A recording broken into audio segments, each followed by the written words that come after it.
All right, so next thing that I want to get into is doing calculations and using formulas in Excel. So I'm going to do a couple things here to make this a little bit easier to navigate. So I'm going to delete these last 4 columns here. I'm going to delete the criteria and come back in and freeze panes again.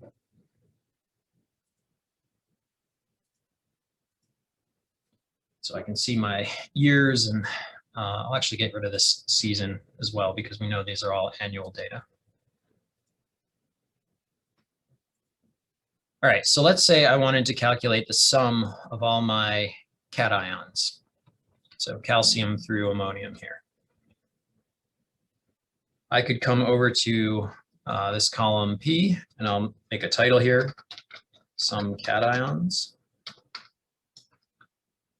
And to make a formula in Excel, we select the cell that we want to use, or where we want the result to be displayed. Then we press the equals sign on the keyboard, and that tells Excel, okay, the user is going to make a formula here. Now I can come back and click on cell C2 for the first entry in calcium. And you can see in my formula bar up here, it shows up as C2. So now we've got equals C2. And now I'm going to say plus D2 plus K2 plus F2 plus G2. All right, so now I've calculated the sum of my cations here. Let's say I wanted to calculate this for every sample in the data set here. I could come in here and type equals and then select all the cells for this row over and over again, just like I did up above, but that's going to take a long time. I don't want to do that. So if you ever find yourself spending a lot of time doing repeated things in any sort of programming, any sort of program that you're using, there's probably a better way to do it. And you should stop what you're doing and do a quick Google search or something to figure out a better way to do that. So in this case, what I can do is I can just take this formula that I've made in cell P2. I can copy that cell, and then I can paste it down below.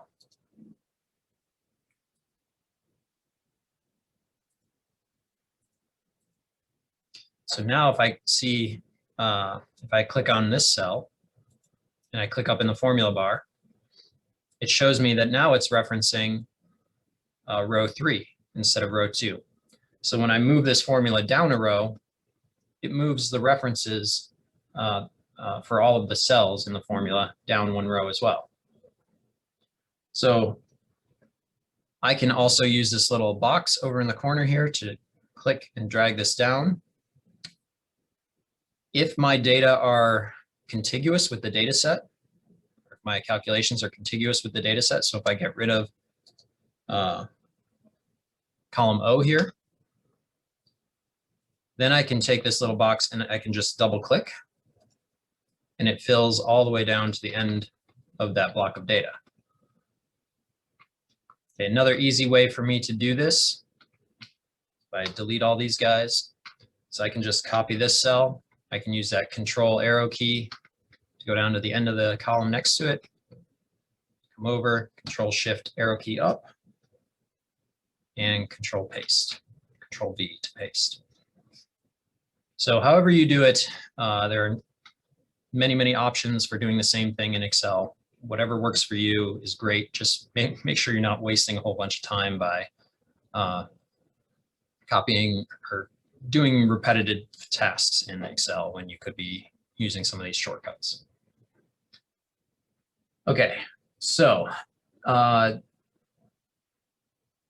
other thing that we need to do here is talk about how we can use formulas and lock cells into place. So I'll give you an example here. Let's say instead of the sum of the cations, I want to calculate instead the charge for all the cations. So the sum of the cations multiplied by their charges. So I'm going to make a column or make a row above my data headers. And up here, I'm going to put in the charge on each cation. So calcium is a +2, magnesium is a +2, potassium 1, sodium 1, and ammonium are +1. All right, so now I want to calculate, I want to multiply each value by its charge and then add them all up. So I'm going to say equals C3 here times C1 plus the same for magnesium times D1 plus potassium times E1 sodium times its charge plus ammonium times its charge. And yes, I realize those are all ones, so it's all the same number, but this is for demonstration purposes. So now my sum of the charge on the cations is a little bit higher than the sum of the cations alone because magnesium and sodium, or magnesium and calcium count twice. So now I want to copy this and paste it all the way down to the bottom. Uh-oh. You can see I've got something weird going on here because I get this error message. So anytime you see a cell with a pound sign or hashtag, whatever you want to call it, in the front of it, and then some expression after it, that's Excel telling you you've got an error. And if you hover over this little caution sign here, it'll tell me that my error in this case is a value used in the formula is of the wrong data type. Great. So let's go back and look at our formula bar here, and I'm going to click up in the formula bar. Okay, now it shows me the cells that this formula is pointing to. And instead of pointing to the 22111 up here, it's pointing to calcium, magnesium, to the names of the ions. That's not what I wanted. So I could come back in here and drag these boxes up to correct this. But if I were going to do that, so I'll do that. Okay, now this cell's correct, but now I look down here and this number looks really low. Okay, and it's still referencing the wrong cells too. So what has happened here is every time I've copied and pasted this cell down one, it's moving both of these blocks of cell references down one row. That's not what I wanted. I wanted to reference the charge values no matter where I move the formula. So instead of going and fixing that all by hand, what I can do is I can come up to this first instance of the formula in cell P3, and I'm going to lock in the rows for all of these charge values. So to do that, I put $signs in front of the row number in all of these cell references. So C1 is going to become $1, D1, $1, same for E1, F1, and G1. There are a couple different ways we can do this. I can come in and, just like I did there, add $signs by hand by typing them. If you use the F4 key on PC, and I believe there is an equivalent function on newer MacBooks, but if you use the F4, it cycles through locking the row and column, locking just the row, locking just the column, or not locking the cell at all. So I want to make sure I'm locking the row at least. Okay, and now I can copy this cell, paste it all the way down, and I can check to see, make sure it's working. And yes, now it's referencing the correct data for each sample and keeping the reference to the charge the same up at the top. So now I can move this formula up and down without having to worry about it referencing the wrong cells. Okay, and another thing we can do with formulas is we can reference not only cells within this worksheet, but we can reference cells in other worksheets. So let's say I want to do this same calculation for all of my data back here. Let's just do it for calcium. I could say this value over here equals the calcium value multiplied by the charge value that I have listed on this other spreadsheet. Now you can see up in the formula bar, it's got this quote NC34 quote exclamation point, and that's telling Excel, all right, the cell I'm referencing here is on a different worksheet. And I can still put my $sign in there. And now it's giving me the value just for calcium here for that row in NC34. And I can copy and paste this up and down in this worksheet. Okay, so there are some pretty complex Excel workbooks out there that do some advanced modeling that involve calculations that go across many different spreadsheets because it helps to keep things organized. So that is a function that you might find useful going forward. All right, so that's it for doing general calculations in Excel.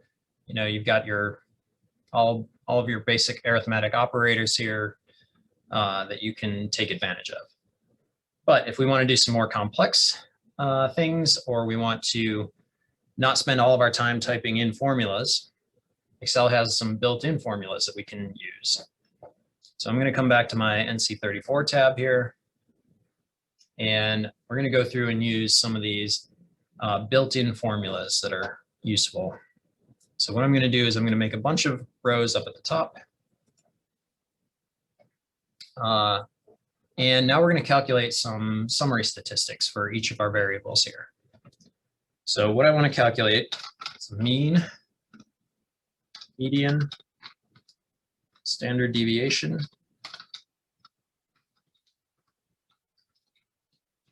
we'll say the 10th percentile and the 90th percentile, and then the number of data points in for each ion. And then let's say I want to do the number of data points greater than the 10th percentile.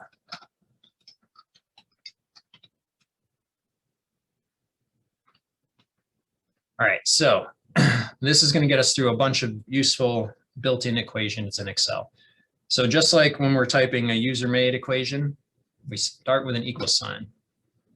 And the built-in equation for calculating the mean or the average, if I just start typing average, you can see as soon as I start typing something after the equal sign, it gives me a bunch of options here. And you can see the second one down is average. If I keep typing, it brings that up to the top. And I can click on that, or I can press the tab key, and it inserts the rest of the word with an open parentheses afterwards.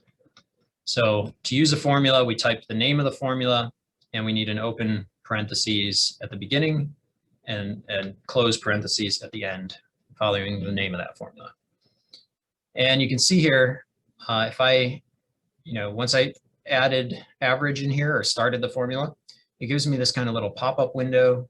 And if I hover over average here, it shows me that it's kind of hyperlinked by showing me that it's blue and underlined there.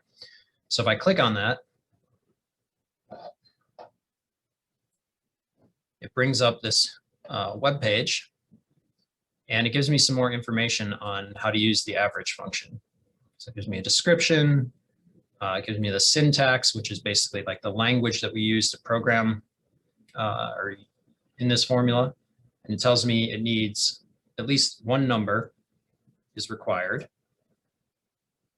Or I can give it a range over which I want to calculate the average. And as an option, I can give it additional numbers, cell references, or ranges that I want to use in calculating the average. So if I go back to my Excel sheet here, I want to calculate the average for calcium at all of these NC34 sites. So I'm going to select this entire column. Again, I use my Control-Shift-Enter there, or Control-Shift-Down arrow key to select the entire column. And then I use a close parentheses and hit Enter. And it's calculated the average calcium value. For median, any guesses as to what the formula would be? If you don't know, you can always Google it, or you can just start typing and see if you can figure it out. So maybe it would be median. Let's try. Yep. As soon as I start typing median, formula median comes up, and I can come down and select all my calcium values again.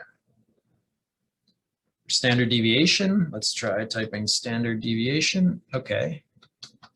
I see I've got these options stdev, and I've got stdev.p, stdev.s. The one that I want to use is stdev.s. So this is, it tells me it's estimating a standard deviation based on a sample. And if I look at stdev.p, calculates a standard deviation based on the entire population. So we didn't sample all of the rain that ever fell everywhere, anywhere. So we don't have the entire population for this variable. We have a sample. That's why we use the stdev.s. And then I'll come down here and select all my values for calcium. Okay, for the percentiles, let's try typing percentile. And as soon as I do that, we've got a couple options here. So percentile.exc, so that's excluding the value that you give it, and .inc, which would include. So if I'm doing the 10th percentile, exc would exclude the number that's at the 10th percentile. INC would include that number. So I'm just going to do exclusive here. And now I give it, it says it needs an array, and then it needs a K value. I don't know what that K value means, so let's take a quick look at the help file here. Okay, it tells me percentile.exe returns the kth percentile, where K is in the range of 0 to 1. Okay, so I don't want to put in 10 for the 10th percentile. I want to put in 0.1 for the 10th percentile. Okay, that's helpful. All right, so I'm going to give it an array, which is just, you know, a group of cells. So all my calcium cells. And then I'm going to put a comma and then 0.10 for the 10th percentile. All right, now it's giving me a number, and let's just double check to make sure this makes sense. 0.046. It's less than the mean, less than the median. Okay, that looks reasonable. So let's calculate the 90th percentile. Same way. Except here we're going to use 0.90. All right, and that is higher than our mean, higher than our median, which makes sense. Now I'm going to calculate the number of values in our data set here. So that's equals count.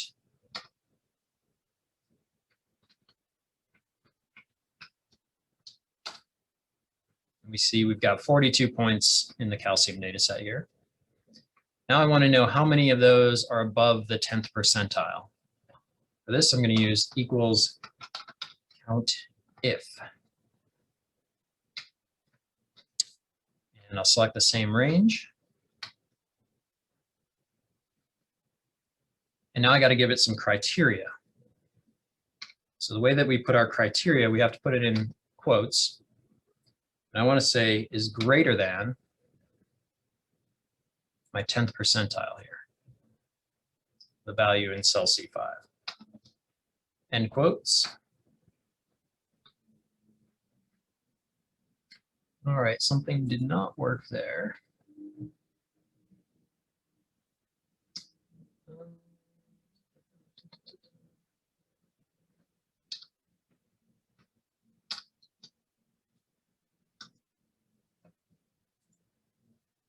So it wants it in quotes. Let's see, greater than.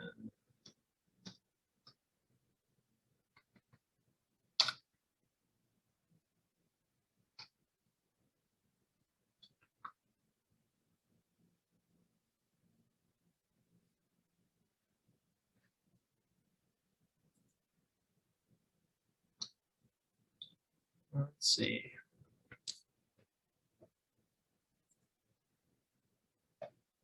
All right, so I'm obviously doing something wrong here, so I want to see what I'm doing wrong. Let's see, our criteria.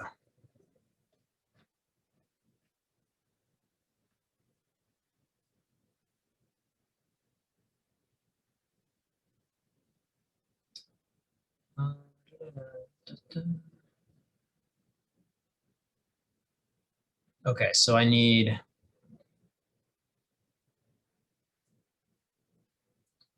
an and sign here, I believe.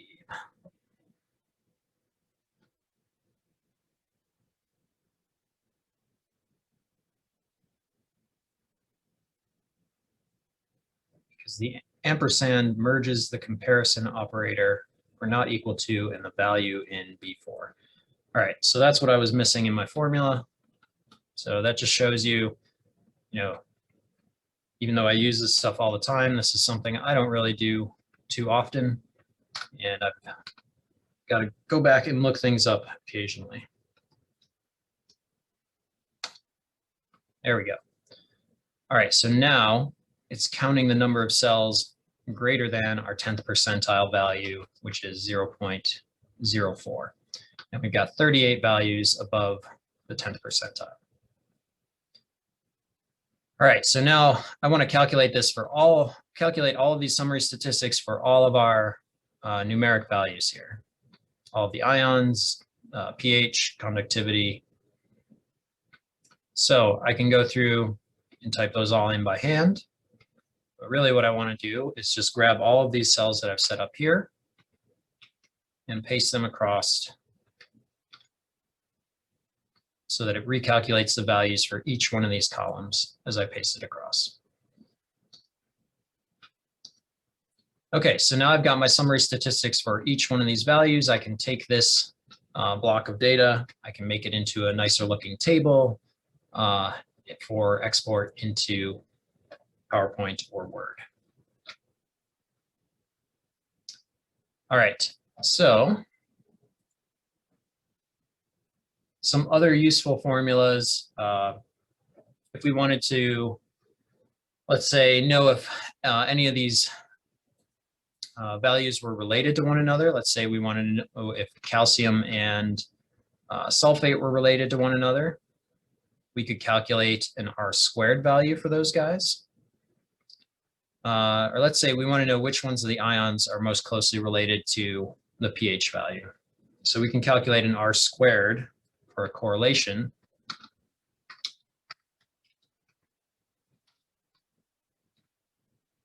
For all of the ions. So I'm going to say equals RSQ for our known Y's and known X's. So our known Y's is going to be pH. So this is, imagine you're making a scatter plot of these two variables, and we want to know if they are linearly related or not. So my known X's is going to be calcium. So we're asking, does calcium drive pH kind of? And we get an R² value of 0.28, which is not great. Now I want to make sure I keep pH the same as I move this formula across So I need to lock in the column for pH by putting a $sign in front of the K there. Now I can copy this and paste it across.